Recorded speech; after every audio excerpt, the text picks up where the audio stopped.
नमस्कार, सीएनबीसी आवाज़ मोतीलाल ओसवाल स्टूडियो में आप सभी का स्वागत है। 10 के दमदार ट्रेड्स की शुरुआत करते हैं हेडलाइंस के साथ। अप्रैल सीरीज की सुस्त शुरुआत, करीब 4.5% गिरकर निफ्टी 23,550 के पास। हालांकि बैंक निफ्टी में हल्की बढ़त, मिड और स्मॉल कैप में शानदार तेजी।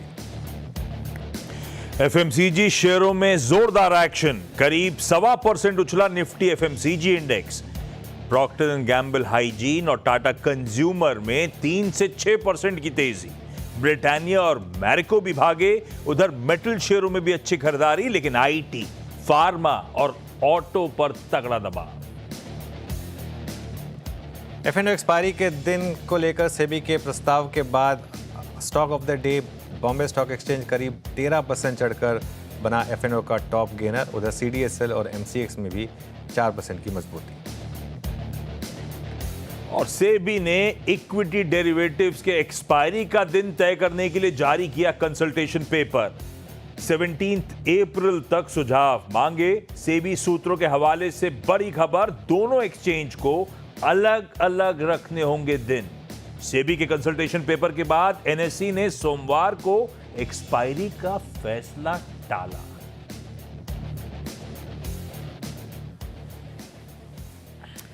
चलिए आगे बढ़ते हैं और 10 के दमदार ट्रेड्स में शिल्पा राउत और कविता जैन हमारे साथ पिछले शो से बने हुए हैं। साथ ही अमोल अठावले और आशीष कयाल से भी उनके टॉप ट्रेडिंग आइडियाज़ जानेंगे। बिग मार्केट वॉइसेस में आज हम मार्केट आउटलुक पर एएसके हेज सॉल्यूशंस के सीईओ वैभव सांघवी से बात करेंगे और टेक्नो फंडा नज़रिए के लिए जेएम फाइनेंशियल के फंड मैनेजर आशीष चतुर्मोहता को भी शो में जोड़ेंगे। इस सब पर होगी बातचीत। चलिए आगे बढ़ते हैं और शो का एक बार मार्केट का रुख करते हैं। निफ्टी में इस समय आपको दिखाई देगा कि करीब 40 पॉइंट की गिरावट है और लेकिन लोअर लेवल से रिकवरी। बैंक निफ्टी में गेंस हैं थोड़े से 80-84 पॉइंट। बैंक निफ्टी ने लीड किया इनफैक्ट इस रिकवरी को लोअर लेवल से। लेकिन आज का स्टार परफॉर्मर है मिड कैप इंडेक्स, 350 पॉइंट ऊपर आपको दिखाई देगा। और आज का स्टॉक ऑफ द डे है लिटरली वो स्टॉक जो हमने आज सुबह हीरो ऑफ द डे की, जिसको हमने एक वो दी थी, संख्या दी थी, बीएससी करीब 13.5% के गेंस के साथ आज टॉप खुला 10% ऊपर। उसके बाद भी इसने और करीब 3% ऐड ही करे हैं वहाँ से। उसके अलावा एनएचपीसी 5.5% ऊपर। एमसीएक्स में अच्छे गेंस हैं, ओएनजीसी, कैम्स, एसजेवीएन, डिलीवरी, यहाँ अच्छे मूव्स आ रहे हैं। पिछले कुछ मिनटों में शानदार गेंस आने शुरू हुए हैं गैस स्टॉक्स में। इसको लीड किया पहले आईजीएल ने, आईजीएल में ब्रेकआउट आया। उसके बाद अदानी टोटल गैस, ये एक और स्टॉक है जहाँ पर आज आपको थोड़े से ठीक ठाक मूव्स दिखाई देंगे। तो ये कुछ स्टॉक्स जो आपको आज रेडार पर रखने हैं। कुछ स्टॉक्स नीचे भी हैं, उनमें सबसे ऊपर महिंद्रा एंड महिंद्रा दिखाई देगा आपको 3.5% नीचे। जो खबरें आ रही हैं कि बीवाईडी की अगर इंडिया में एंट्री, मेक इन इंडिया वाली एंट्री हुई तो वो थोड़ा नेगेटिव हो सकता है, तो वहाँ पर एक दिक्कत। और उसके अलावा श्रीराम फाइनेंस और विप्रो, यहाँ पर भी थोड़ी सी आपको दिक्कत दिखाई देगी। इनफैक्ट पूरा का पूरा आईटी पैक आज फिर थोड़ी सी वीकनेस के साथ आशीष ट्रेड करता हुआ। बिल्कुल सही करो आप।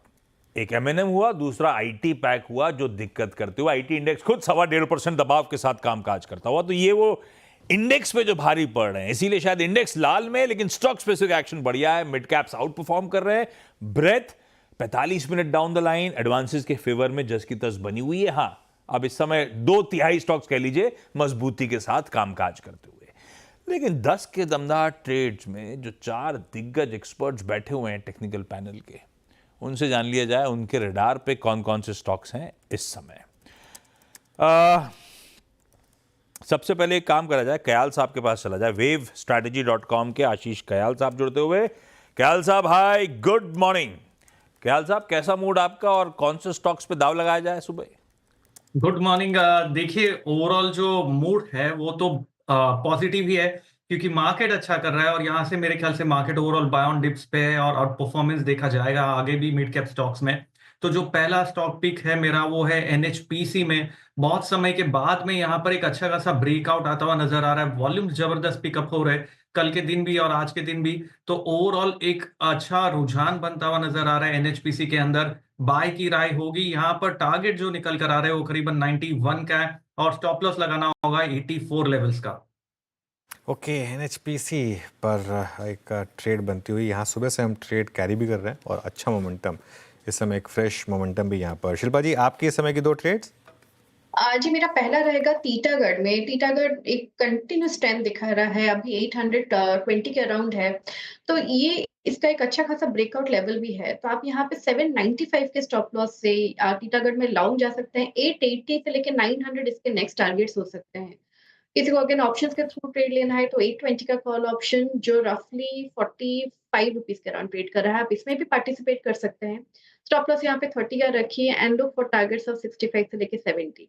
मेरा दूसरा बाय रहेगा कमिंस इंडिया में। कमिंस इंडिया में भी बहुत स्ट्रेंथ है और यहाँ पे एक शॉर्ट कवरिंग मूव हम लोग देख रहे हैं अग्रेसिवली। तो 3000 के सपोर्ट से आप इसमें लॉन्ग जा सकते हैं। पहला टारगेट रहेगा 3120 का। इसके ऊपर सस्टेन होता है तो 3150 के भी next target. Okay, Titagarh rail systems और कमिंस इंडिया पसंद आ रहे हैं, इन पे दाव लगाया जा सकता है। कोटक सिक्योरिटीज से अमोल अठावले साहब भी हैं। अमोल जी, गुड मॉर्निंग। आपका इस समय का बढ़िया आइडिया या कह लें 10 के दमदार ट्रेड्स कौन से हैं, 2 आइडियाज कौन से हैं? जी नमस्ते and good morning. Nestle morning साहब। नेस्ले के साथ जाना चाहूंगा पोजिशनल पॉइंट ऑफ व्यू से। 2280 के आसपास मैंने पिक किया था। पोजिशनली टारगेट निकल के आ रहे 2360 एंड 2370 के, और स्टॉप लॉस उसका रहेगा 2240 का। एक डिसेंट करेक्शन के बाद स्टॉक में एक रिवर्सल फॉर्मेशन हुआ है, बुलिश कैंडल फॉर्मेशन है और हायर बॉटम फॉर्मेशन स्टॉक ने डेली चार्ट्स पे मेंटेन किया है। ओवरऑल सेटअप अच्छा है, पोजिशनल पॉइंट ऑफ व्यू से जरूर देखा जा सकता है। और दूसरा, एक मिड कैप स्टॉक्स में थोड़ा सा एक्टिविटी बढ़ रहा है, तो एक नाइका के साथ जाना चाहूंगा। ये मेक और ब्रेक लेवल पे है। 176 फिलहाल अभी चल रहा है। पोजिशनल पॉइंट ऑफ व्यू से 188 तक के टारगेट निकल के आ रहे हैं और स्टॉप लॉस है उसका 172। एक डिसेंट अप ट्रेंड में है stock, higher by higher lows consistently stock ने मेंटेन रखा है फॉर्मेशन। आज कहीं ना कहीं ये रेंज के ऊपर स्टॉक ट्रेड हो रहा है। अगर ये रेंज ब्रेकआउट कंटिन्यूएशन में जाता है तो आने वाले दिनों में एक नाइका में पॉजिटिव मोमेंटम हम और बढ़ते हुए देख सकते हैं। नायका यहाँ पर एक पॉजिटिव मोमेंटम और बढ़ते हुए देख सकते हैं। चलिए, ये इस समय 2 ट्रेड्स नायका भी सुबह डिस्कस हुआ था। कविता जी, आपकी इस समय की 2 ट्रेड्स? तो अनुज जी, एक बहुत मोमेंटम ट्रेड दिख रहा है। हिंदुस्तान जिंक पर फ्लैग फॉर्मेशन का ब्रेकआउट आया है। मुझे लगता है एज अ मोमेंटम इसे चेस करना चाहिए अंटिल काउंटर 467 के लेवल के ऊपर इसमें बाय ट्रेड लें। अपसाइड मुझे लगता है मोमेंटम कैरी होना चाहिए 485 से 490 का as per the flag formation. अनादर जो मुझे लग रहा है लाइफ इंश्योरेंस में से LIC में एक अच्छा राउंडिंग बॉटम फॉर्मेशन का ब्रेकआउट आया है on a very shorter time frame. So 828 835 के प्राइस टारगेट के लिए आप LIC ले सकते हैं। स्टॉप लॉस मेंटेन करना चाहिए 807 का। लीजिए भाई, हिंदुस्तान जिंक वायदा वाला जो एंट्रेंट है आज का, बढ़िया मूव दिखा रहा है 5-6%। ये कयाल साहब, आइडिया की कमी है क्या? स्टॉक स्पेसिफिक तो मूव बढ़िया है, एक क्यों दिया? हाँ, एक और स्टॉक जो मैं अभी जोड़ना चाहूंगा, वहां पर एक बहुत अच्छा मूव आने की गुंजाइश है। अभी फिलहाल ब्रेकआउट आया नहीं है लेकिन आ सकता है, वो है सुमितो केमिकल। यहाँ पर अगर आप देखेंगे तो वो कंसोलिडेशन में और अब बहुत ही अच्छा एक ब्रेकआउट आने की गुंजाइश है। एक स्टॉप लॉस आपको लगाना होगा 522 का और टारगेट देख सकते हैं 565 का स्टॉक के अंदर। ओके, मेन वैल्यू जो IGL की ट्रेड पकड़ी थी हमने, एकदम देखिए डे हाई पर इस समय ट्रेड करता हुआ ये स्टॉक अब 202.63 आई थिंक शिल्पा जी से पकड़ी थी ना हमने ये ट्रेड। शिल्पा जी आपके साथ डिस्कस की थी IGL। हाँ, क्या एक अपडेट ले लें इस पर? जी बिल्कुल अनुज जी, जैसे मैंने बोला कि ये अभी आप यहाँ पे ट्रेल कर दीजिए 197 को और यहाँ पे होल्ड कीजिए। 210 इसके पहले टारगेट्स हैं, इंटैक्ट है और आज स्ट्रेंथ है तो IGL can move to that levels. IGL strength है आज यहाँ पर। चलिए एक काम करते हैं, इस समय की ट्रेड्स पूरी हुई। आप सबका बहुत बहुत शुक्रिया आज हमारे साथ जुड़ने के लिए सब ट्रेड्स के साथ। अब मार्केट आउटलुक पर चर्चा करने के लिए ASK हेज सॉल्यूशंस के CEO वैभव सांघवी जुड़े हैं, उनसे बात करते हैं। वैभव जी, गुड मॉर्निंग। और कंसिडरिंग आप एक लॉन्ग शॉर्ट फंड रन करते हैं, आई एम श्योर आपने उस गिरावट में काफ़ी अपने आप को बचाया भी होगा। अब जो मार्केट में रैली आई मार्च में जिस तरीके की, इसके बाद अब आपका क्या व्यू है और इस समय आपका लॉन्ग शॉर्ट रेशो क्या होगा मार्केट में? So Anuj, I think of course from October to February हमारे फंड के लिए तो बेहतर था ही, but in any case from end of the February perspective हमने एक आउटलुक नोट निकाला था बीच में कि वहाँ हम बोल रहे थे कि हम मार्केट में कंस्ट्रक्टिव हो रहे हैं। नॉट ओनली के बिकॉज के मार्केट की गिरावट के कारण हम कंस्ट्रक्टिव हुए हैं, बट हमें लग रहा है कि काफ़ी combination measures in terms of both monetary stimulus और फिस्कल स्टिमुलस दोनों मिला के FY26 को अगर हम देखते हैं तो हमें लगता है कि GDP फोरकास्ट जितने भी हैं उनको बीट करने की गुंजाइश है। सो हमें लगता है कि ग्रोथ कैचअप करेगा और इसी के कारण अर्निंग्स जो अभी तक डिटीरियोरेट हो रही थी, हमें लगता है कि सेकेंड हाफ ऑफ FY26 में ये अर्निंग्स का दौर रिवर्स होगा वापस, इन टर्म्स ऑफ ग्रोथ वापस पकड़ेगा. So all in all, after that correction valuation जब लार्ज कैप में रीजनेबल हो रहे हैं, हमें लगता है कि ये एक अच्छा मौका है मीडियम टू लॉन्ग टर्म निवेशकों के लिए to put some money. From a fund perspective, हम जनवरी फरवरी तक लो एक्सपोजर रन कर रहे थे और अब अभी हम ग्रेजुअल एक्सपोजर इंक्रीज कर रहे हैं as market kind of gives on supporting trends. जो हम नेट पोजीशंस काफ़ी कम चला रहे थे, हम थोड़ी थोड़ी मार्जिनली इंक्रीज कर रहे हैं यहाँ पे. ओके, तो इस समय आपका सबसे ज़्यादा लॉन्ग एक्सपोजर कहाँ पर है? कौन से स्पेसेस में आपको सबसे ज़्यादा पोटेंशियल नज़र आ रहा है? ठीक अनुज, आई थिंक ये क्वार्टर के रिजल्ट्स को अगर हम इग्नोर करते हैं तो probably medium to long term के लिए हमें लगता है कि consumers as a sector next 1.5 to 2 years के लिए बहुत ही बेहतर रहेगा. हमने देखा है कि जिस हिसाब से गवर्नमेंट की मेजर्स आए हैं in terms of tax rebates, पैसा वो क्लास को दिया गया है जो मैक्सिमम एक्सपेंडिचर कर सकता है. और उसी के मद्देनज़र हम अप्रैल मई के ऑनवर्ड हम देखेंगे कि कंज्यूमर्स में अलग अलग सेगमेंट्स में काफ़ी ट्रैक्शन देखने मिलेगा. सो हमें लगता है कि वाइल ओवरऑल बेसिस पे कंज्यूमर्स में काफ़ी अंडरवेट है पोर्टफोलियोज, नॉट ओनली वो कैचअप करेंगे to equal weight but marginally overweight भी जा सकते हैं. और इसी के दौरान हम अच्छी तरह से प्राइस एप्रिसिएशन भी देख सकते हैं ये पूरे सेगमेंट में. सो कंज्यूमर्स एक सेक्टर है, हमें अच्छा लगता है. दूसरा ऑफ कोर्स प्राइवेट बैंक्स है, जो लार्जर प्राइवेट बैंक्स है वो भी अच्छे लगते हैं.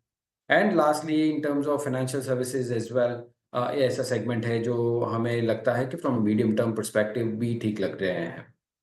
सो डायरेक्टली इनडायरेक्टली कंज्यूमर्स जो भी है, starting with discretionary and over a period of time to staples as well, हमें लगता है कि ये हम ओवरवेट जाएंगे पोर्टफोलियोज में. ओके, वैभव सर, हाय, गुड मॉर्निंग. तो बेसिकली यहाँ से बाजार पॉजिटिवली सरप्राइज कर सकता है, ऐसा आप कह रहे हो, क्योंकि फिस्कल और मॉनेटरी स्टिमुलस होगा तो मोमेंटम तूल पकड़ेगा और जो स्लो डाउन अर्निंग्स रिलेटेड था वो इवेंचुअली आने वाले 1-2 तिमाहियों में वापस सुधरता हुआ नजर आए. नजर रखें कंजम्पशन रिलेटेड स्टोरीज, कंज्यूमर्स और प्राइवेट बैंकिंग मेजर्स पे. वैभव सर, ठीक है, ये आगे देखते हैं किस तरह के डेवलपमेंट्स होते हैं, क्या करते हैं फिस्कल और मॉनेटरी फंड पे. एक सरदर्द सामने खड़ा हुआ है, वो ट्रम्प साहब और ट्रम्प साहब की टैरिफ्स. अब एक तो जो वो कर रहे हैं उससे किसी का भला होगा क्या? यूएस का भला होगा? बाकियों के तो सरदर्द बढ़ ही रहा है. और कई लोग मानते हैं कि जो ट्रम्प साहब की जो टैरिफ इंप्लीमेंटेशन है अपने यहाँ तो लार्जली भाव में आ गई हैं शायद. ऐसा आप भी, अब है तो अनसर्टेनिटी, पता नहीं क्या करने वाले होंगे, लेकिन मोटा मोटी वो पेन ऑलरेडी आ चुका है क्या भाव में, ऐसा मानूं क्या? See, I think let's understand very objectively कि वो ट्रम्प टैरिफ्स के जरिए क्या करना चाहते हैं. फर्स्ट ऑफ ऑल, अगर ये हमको थोड़ा इंडिकेशन मिलेगा, if you see from the earlier 4 years of Trump, तभी हमने देखा था कि at that point in time ये जब टैरिफ्स आए थे तो उसके कारण काफी बेहतर नेगोशिएटिंग टैक्टिक करके ट्रेड डील्स में एंटर किए थे. नाउ गोइंग फॉरवर्ड हमें लगता है कि वही दौर कंटिन्यूड रहेगा. यहाँ पे tariffs will be used as a negotiating tactics और ट्रेड डील्स में अराइव होगा. हमें लगता है ये 3 to 6 months का पेन है, but on an overall basis noise ज्यादा है और उसका effect over medium to long term काफी कम रहेगा, is my anti consensus view in that sense. So I think जो ट्रम्प के कारण, टैरिफ्स के कारण अगर करेक्शन होता है तो एक अपॉर्चुनिटी की तरह देखना चाहिए from a medium to long term investments. हाँ, अच्छा, आपने कहा था लॉन्ग से मीडियम टर्म के हिसाब से ये अट्रैक्टिव लेवल्स हो सकते हैं स्टॉक पिकिंग के. तो मोटा मोटी इसका मतलब है कि कहीं कुछ एक सरदर्द बना था इंडियन मार्केट वैल्यूएशंस. तो ये ऐसा लग रहा है आपकी बातचीत से कि अपने वैल्यूएशन शायद रीजनेबल हो गए.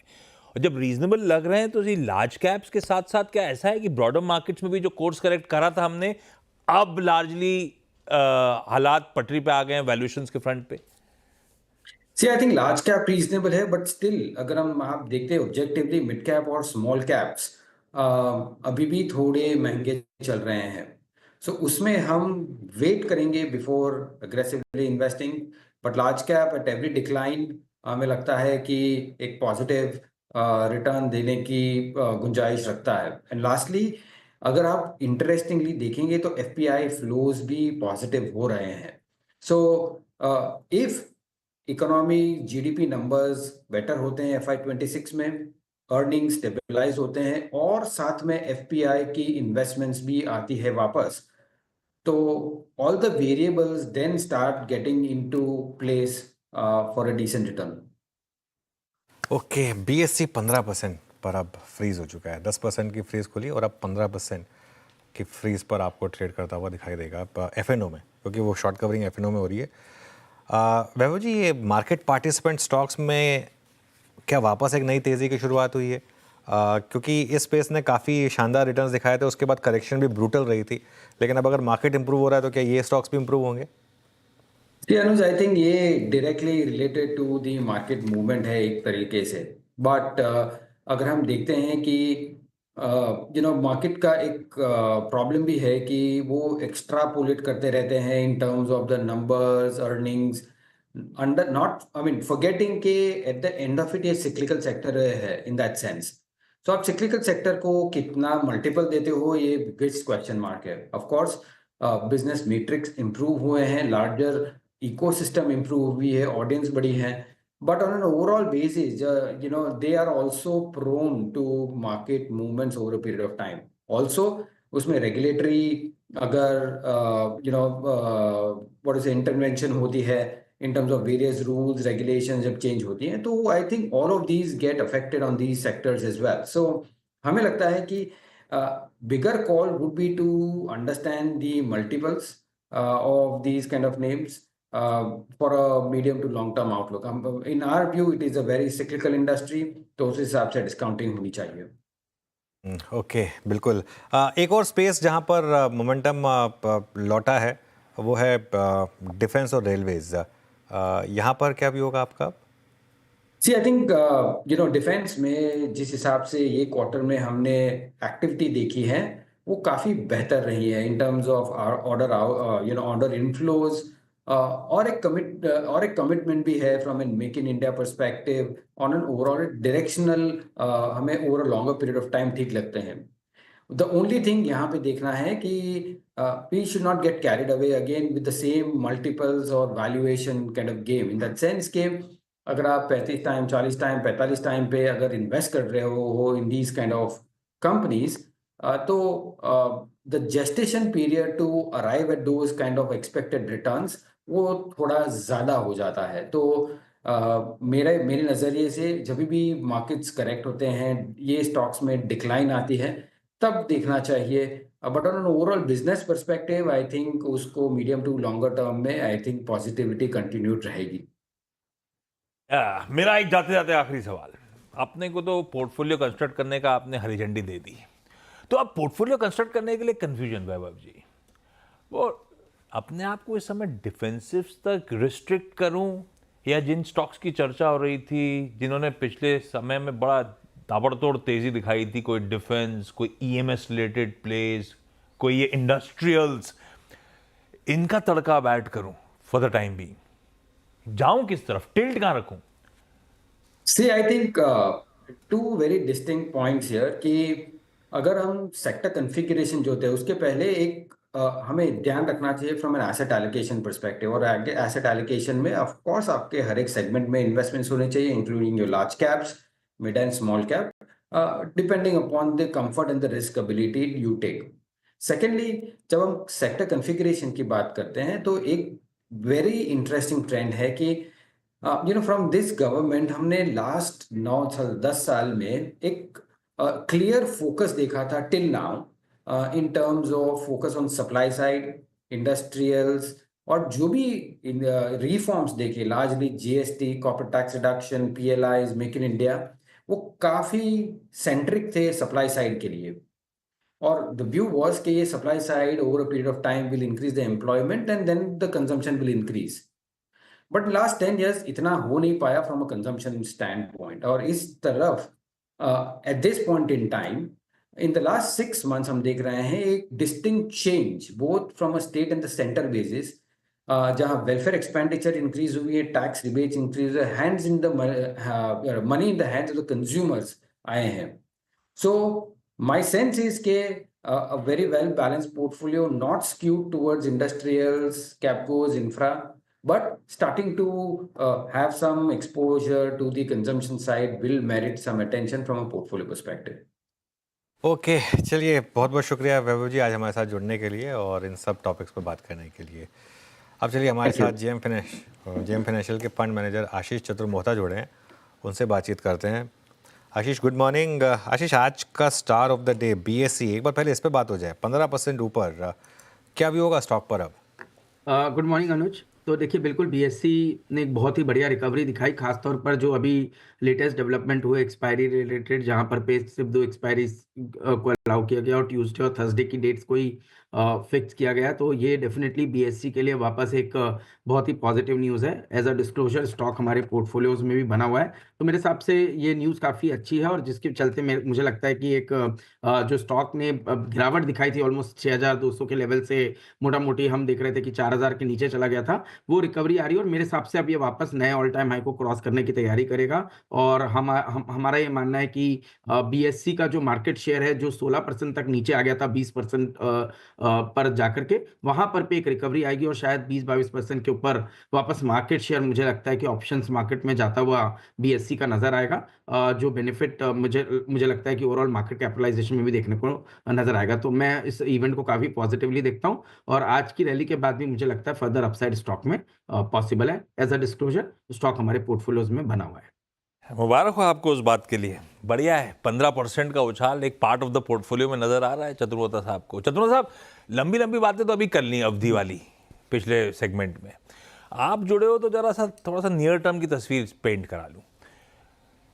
5 बैक टू बैक सीरीज के बाद कुछ रिस्पाइट मार्च में आया, कैसे पोजीशन नजर आ रहे हैं अपन अप्रैल के लिए? आप लोग कैसे पोर्टफोलियो को अप्रोच कर रहे हो अप्रैल में, किस तरह के रीजिक्स की तैयारी कर रहे हो?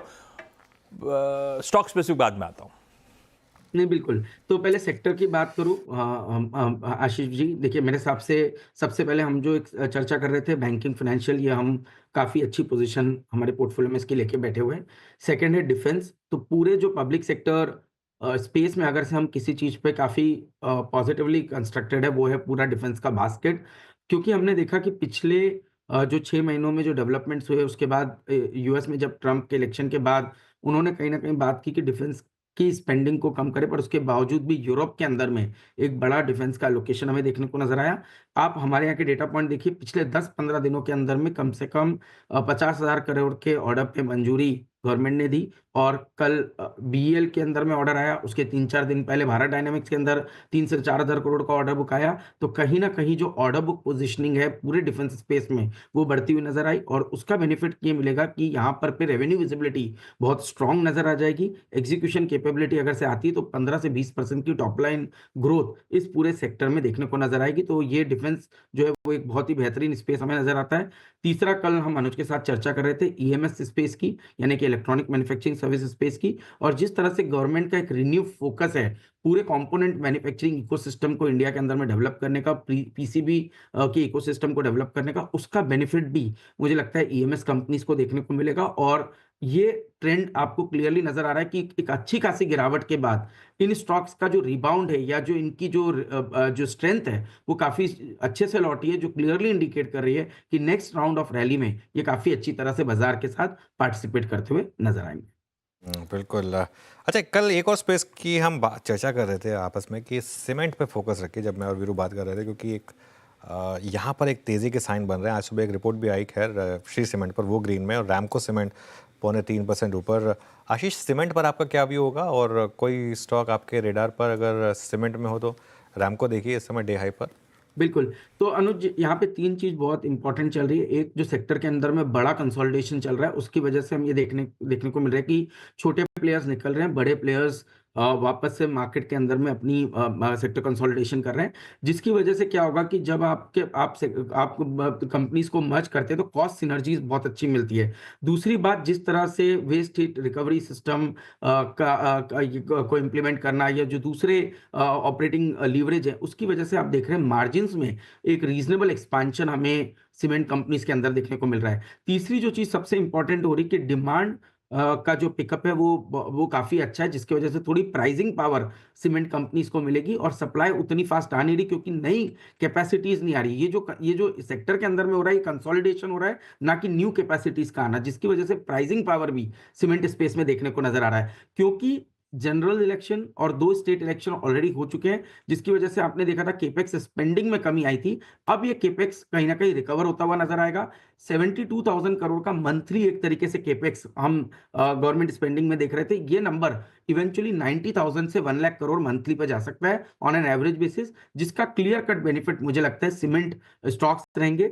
हमारे कोर पोर्टफोलियो में अल्ट्राटेक सीमेंट है, हम अभी भी उस स्टॉक के अंदर में लॉन्ग टर्म पोजीशन बना के बैठे हैं। बट डेफिनेटली मुझे लगता है अगर से पूरे स्पेस को भी देखें तो श्री सीमेंट, अंबुजा सीमेंट जैसे स्टॉक भी मेरे हिसाब से अच्छे बेनिफिशियरी रहेंगे इस पूरे सीमेंट रैली के अंदर में। मेरा सवाल रह जाएगा तो फिर मुझे अच्छा नहीं लगेगा दिन भर। आपने सीरीज बता दी कौन सी पॉकेट्स पे आप बुलिश हो, फाइनेंशियल्स, डिफेंस और ईएमएस। एक अगर सीरीज का सितारा दे जाओ तो मजा आ जाएगा।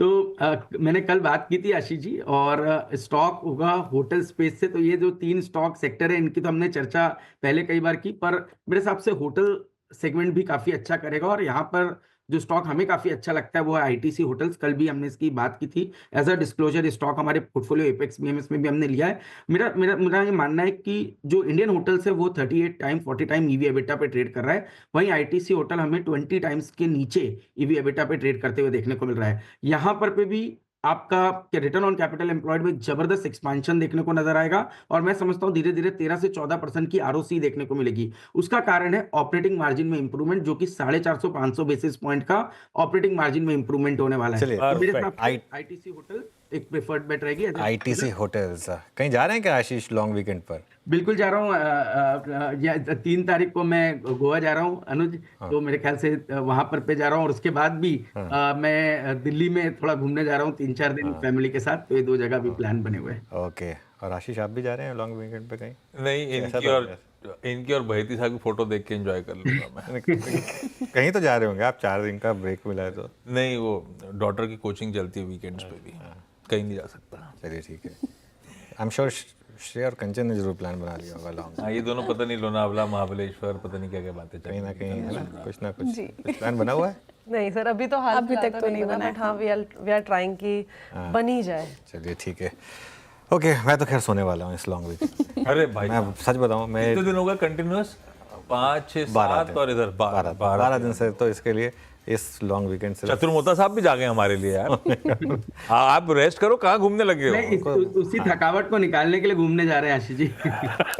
ओके, चलिए इस शो को यहाँ समेटेंगे। आशीष जी बहुत बहुत शुक्रिया आज हमारे साथ जुड़ने के लिए।